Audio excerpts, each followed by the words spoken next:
Hey everyone, Gil or Grayman Prepping. On today's episode of Your Prep for Today, I want to talk to you about a cooking item to help you out. This is foil.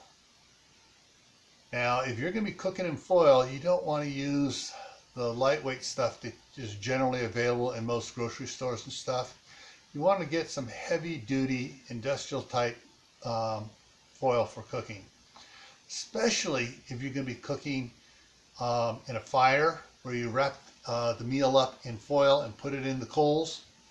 Also, if you're lining a Dutch oven, you want a decently stout type of foil so that when you're fixing the meal, it doesn't tear and you get, the acidic tomato sauce, whatever is in there that you're lining it with to protect the Dutch oven from getting on the Dutch oven and eating away the seasoning.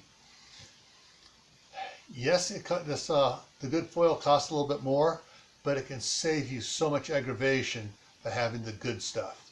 All right? So stay happy no matter what life throws at you. Stay safe. Don't go out and do anything foolish.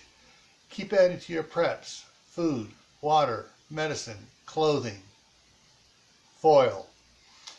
Learn a new skill every month and grow some good food naturally, chemically free.